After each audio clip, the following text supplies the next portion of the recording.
Hi, my name is Kim, and Real Retirees Uncut reached out to see if I'd be willing to share my retirement story, and they sent about 17 questions to facilitate that. So thank you so much for reaching out. I'm happy to do that here, and I hope it encourages you. So the first question is your name, age, and where you're from.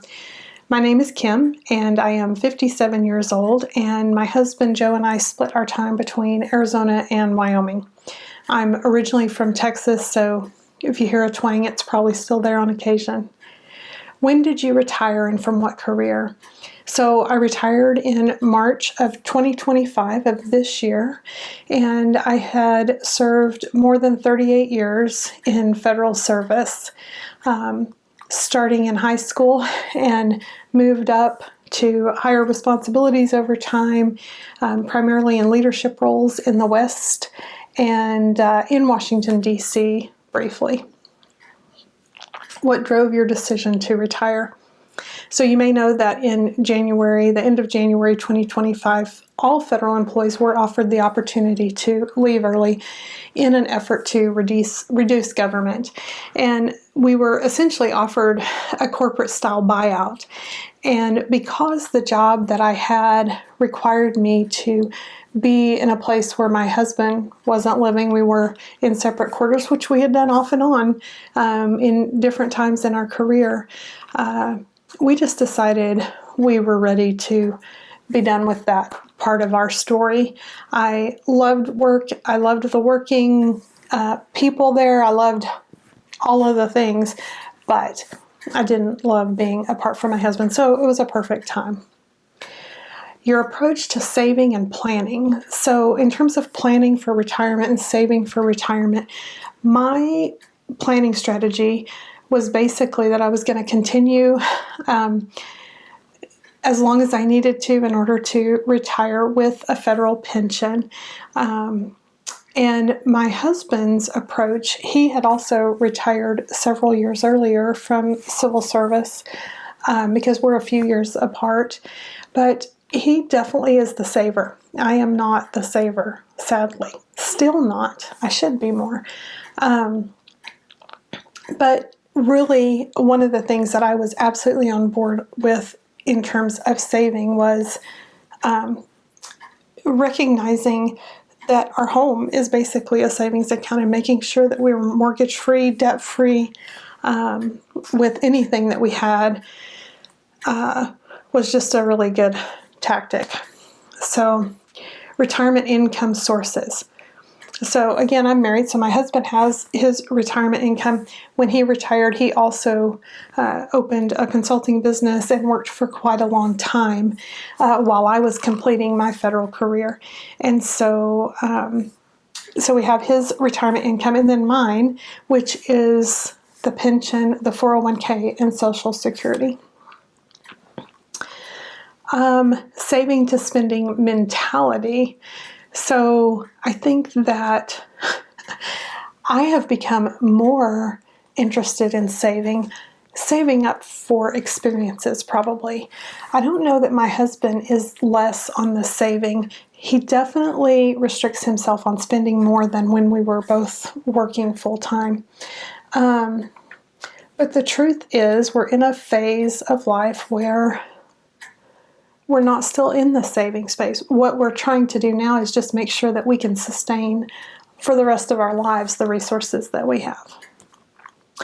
Social Security, when and why. So I said for me, I have my pension, my 401k, and Social Security. That makes up the three-part retirement system for federal employees. I can get my pension now. My 401k is sitting there. And Social Security, my goal is to wait till at least 67. I might wait till I'm 70. And the thought behind that is that right now, because we are bringing in both retirement incomes and we don't have any debt, we feel pretty comfortable in that regard. Now, things may change, but we both assume, and maybe wrongly so, because anything can happen, but that I may be the one left behind because he's a few years older, and women do tend to outlive them in. So I think if we can wait, it would just make sense for me to wait to have the higher income from Social Security later, assuming it's still there. I don't know. What's a typical day like now?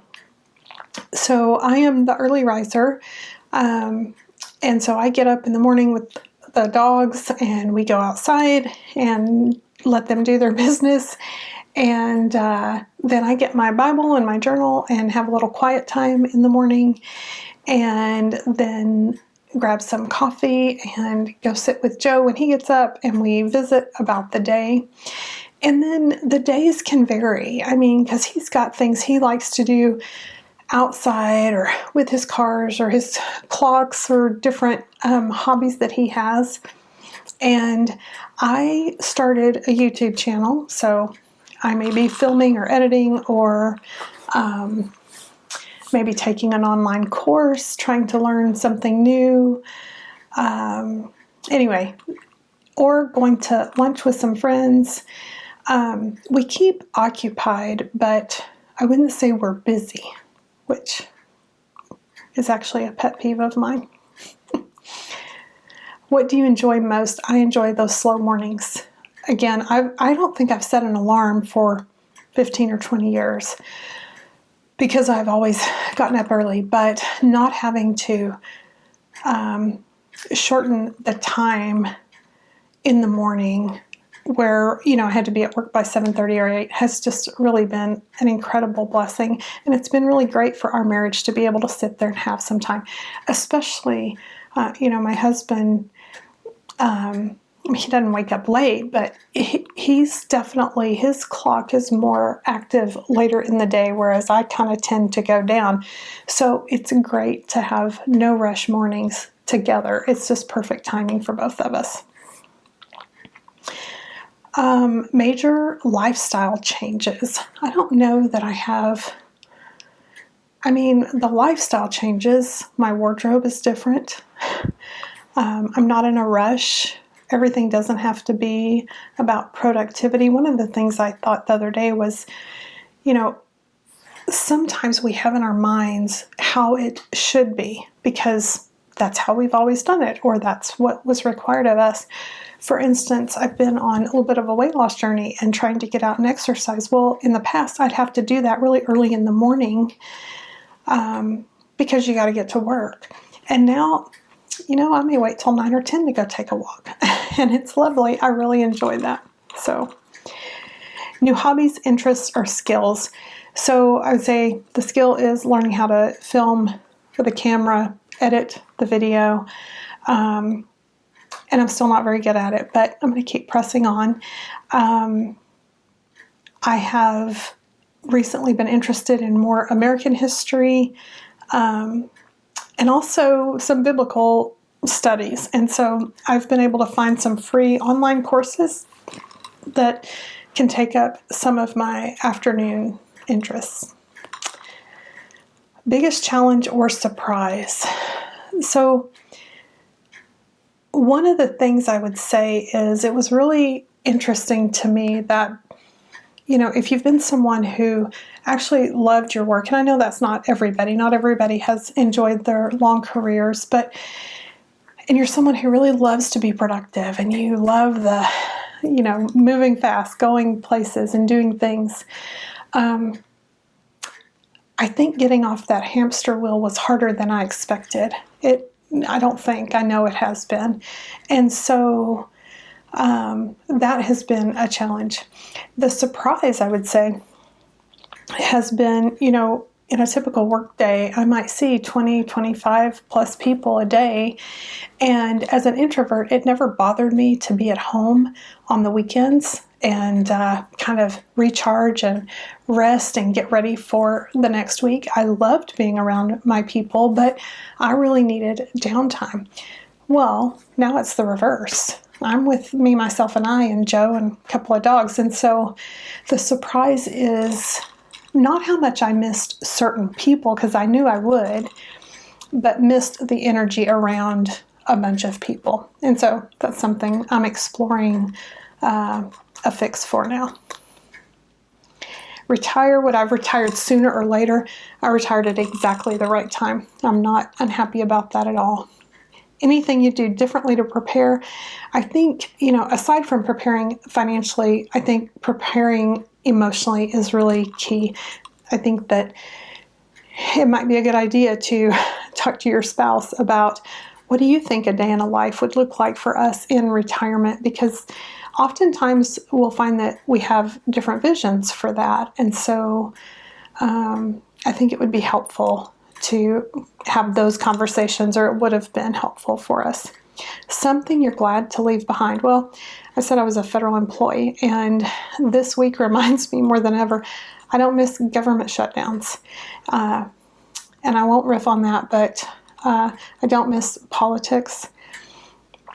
So many civil servants are so dedicated to serving the public, but we do have a few that are not. And as a leader in the organizations for several years, what I don't miss is the difficulty I had trying to address disciplinary actions. I don't miss that at all. But as a leader, you have to, because you need to show the other employees that you notice there's a difference in these two performances. And so it's really important work, but man, it's difficult, and I don't miss that at all.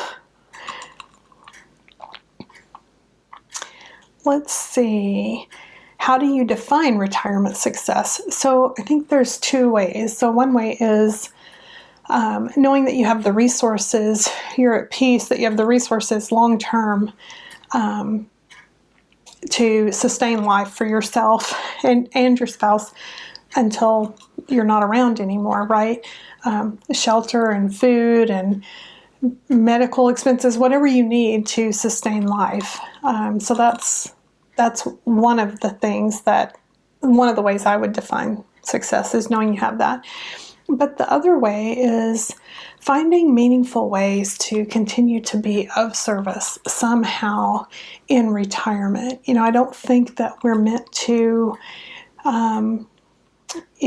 go off into the wild blue yonder and never see a person again. And I know some people do that, right? They go retire to an island, and good for them. I'm not going to judge anybody for that, because I think that they're probably interacting with other people there too. But I think we need to remember that life isn't just about us. We're meant to be of service to each other and to community. And so I would define retirement success as having someone else that you're able to invest in and pour into, having a reason to get up in the morning. Advice for those 1 to 5 years from retiring, I would say that definitely think about your days. What are you going to do with those 8 to 10 to 12 hours that you're not working every day? Because I think that's really important. The first few weeks can feel like a vacation. I don't think there's anything wrong with that. I would personally go try to find some way to celebrate, and celebrate big if you can. But I would definitely think about your day-to-day life. Celebrations are great, but we don't live on a daily celebration. I guess you could, but that's what I would say, beyond financial planning and, of course, being ready to sustain yourself. Definitely figure out, what are you going to do? Figure out what you're going to retire to rather than what you're going to retire from. So thank you for watching this, being part of this conversation. I'm grateful to Retirees Uncut for inviting me. And remember, not just what you're retiring from, but what you're retiring to. Thanks.